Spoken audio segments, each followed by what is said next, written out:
Hello, everyone, and welcome to Singularity One-on-One.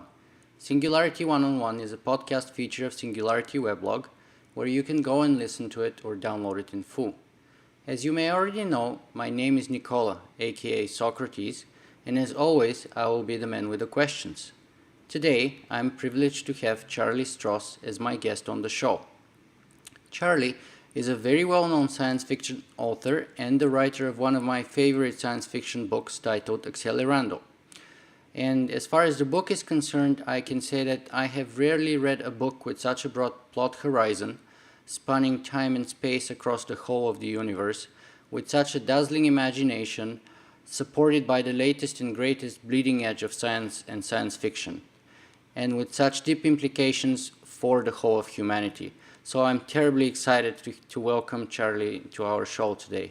Hi, Charlie, and welcome to Singularity One-on-One. Hi, I'm pleased to be with you. Excellent. So let's jump right into the questions here. And perhaps we should start at the very beginning. And if you don't mind sharing with us about how did you get interested originally in science fiction in general and in writing science fiction in particular? That's a hard question. I don't really remember a time when I wasn't reading science fiction. For that, you'd actually have to go back to before I was reading. I do remember draining the science fiction collection in my local library when I was 4 or 5 years old, and buying my own copy of Lord of the Rings when I was about 10. So I've been reading science fiction for ages. I think I began trying to write it when I was about 9 or 10 as well, and tried writing my first novel when I was 14. So, it goes back a long way. I'm a good bit older now. Nearly a third of a century later, if I'd known how hard it would be to succeed in getting published, I probably wouldn't have started. I'd have picked something easier like brain surgery. Just 12 years of training. Well, that's a really good joke, but at the same time, on the background of your work in books such as Accelerando, I can totally agree with you that in some sense, brain surgery could be at least as challenging as writing such a profound book.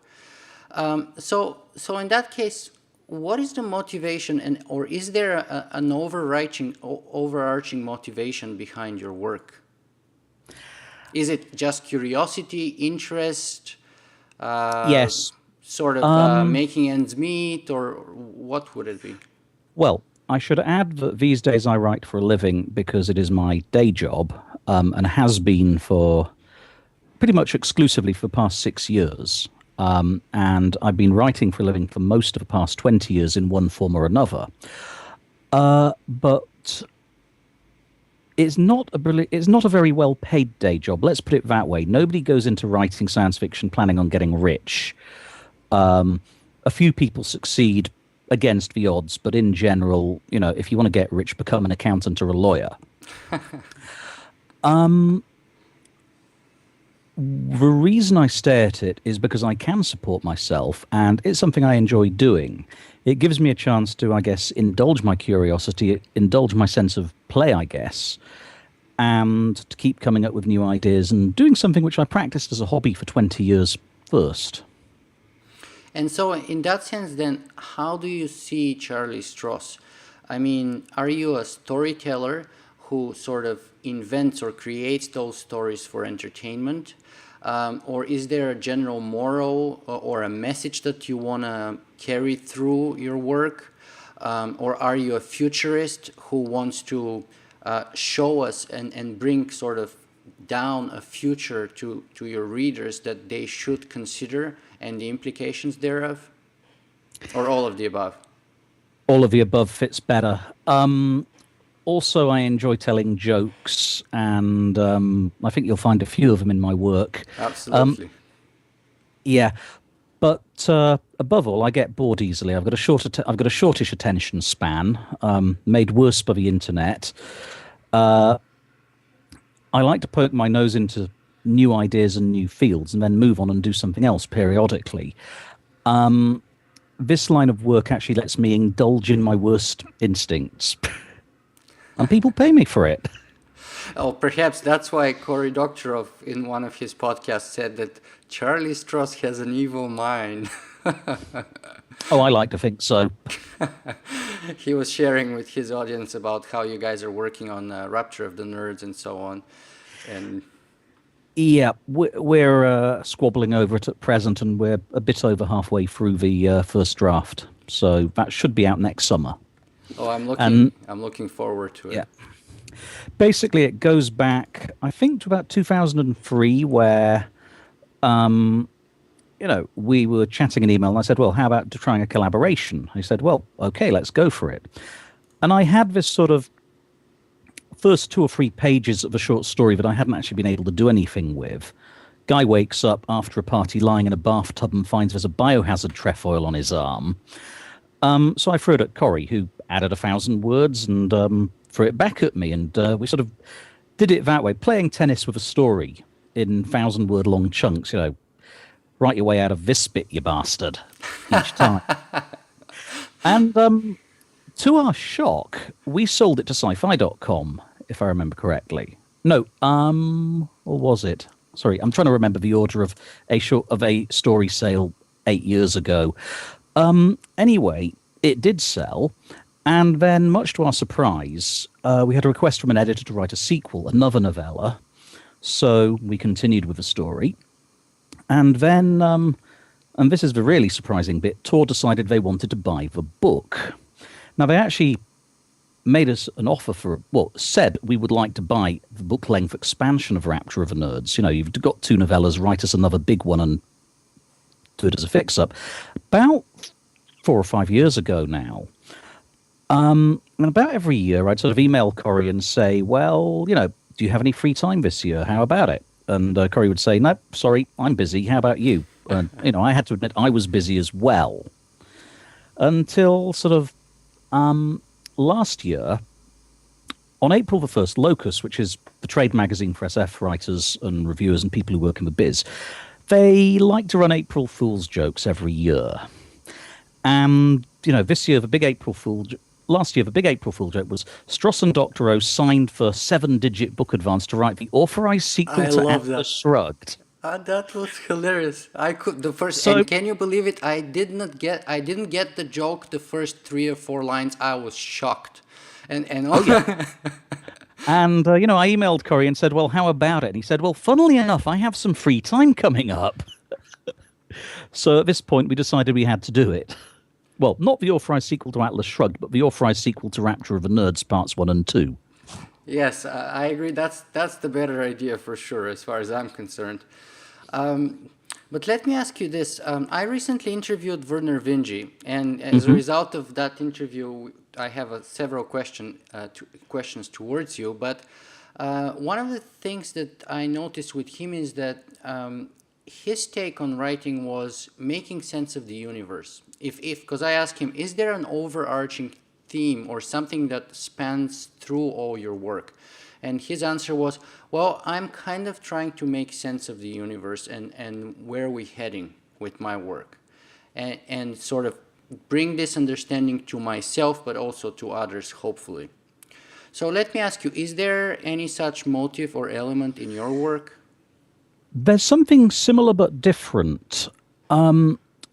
Making sense of the universe is a pretty broad thing to go for. I view it more as exploring the human condition.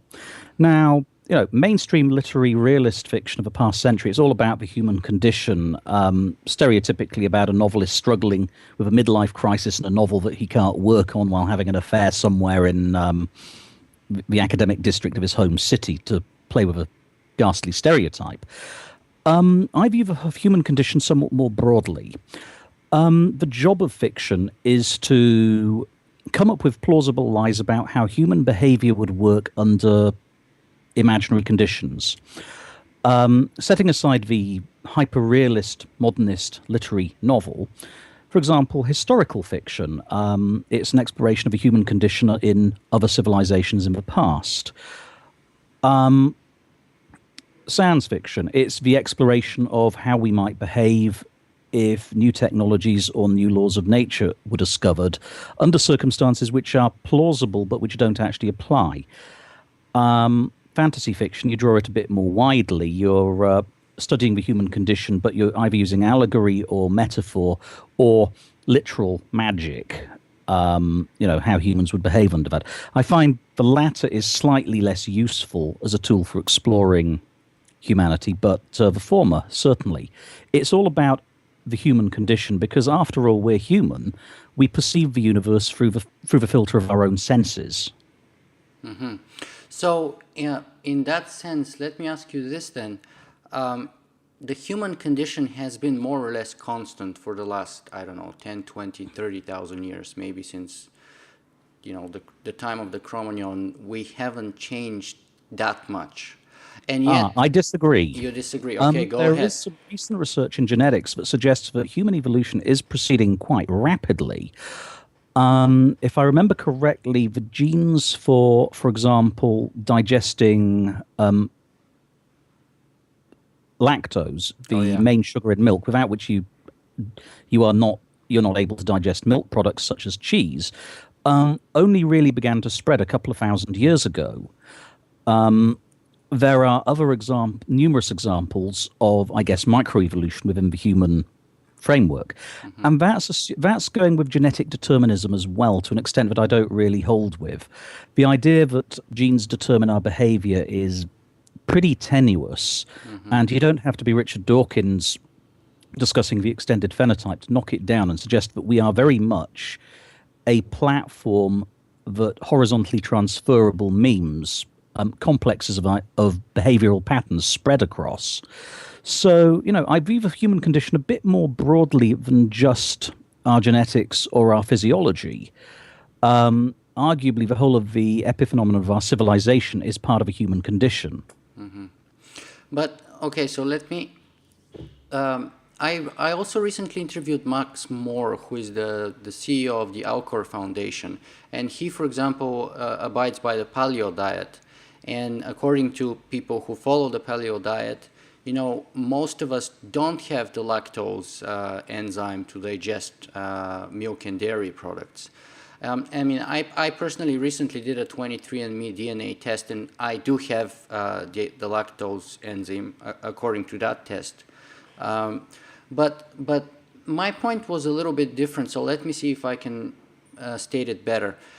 More or less, the human condition has always been related to the issue of death and survival in some way, or trying to find out who we are as a species. And quite often, the answer that we come at different types and in different places to that question is highly related perhaps with our biology. So in a sense, if we are able to start having artificial enhancement of our biology, or even move a step higher and away, arguably, from biology, then in that sense we'll be transcending our current human condition and going into a new realm. So in that sense, how would that and how has that potentiality impacted on your view and on your work trying to address the human condition in different circumstances? I'm not convinced. Sometimes I think it's a good idea. Other times I'm not at all sure of it or of its plausibility. Part of a problem, for example, is you take a human being who's lost a limb, you fit them with an artificial limb, they're still a human being. To actually start thinking in terms of really changing the human condition, we're going to actually have to mess with our brains. And that's actually a fairly fraught area to get into. When I was not a teenager, early 20s, and first read Neuromancer by William Gibson, I wanted to be the first kid on my block to get a cyberspace jack implanted in my skull. Took me about another 10 years to realize, no, I wanted to be the first guy to have a firewall implanted. These days, add a spam filter on top. Absolutely. But I'm not convinced that you can actually migrate a human consciousness out of a meat or reasonably enhance a human being by directly plugging machines or extensions in. I'm not sure about that at all.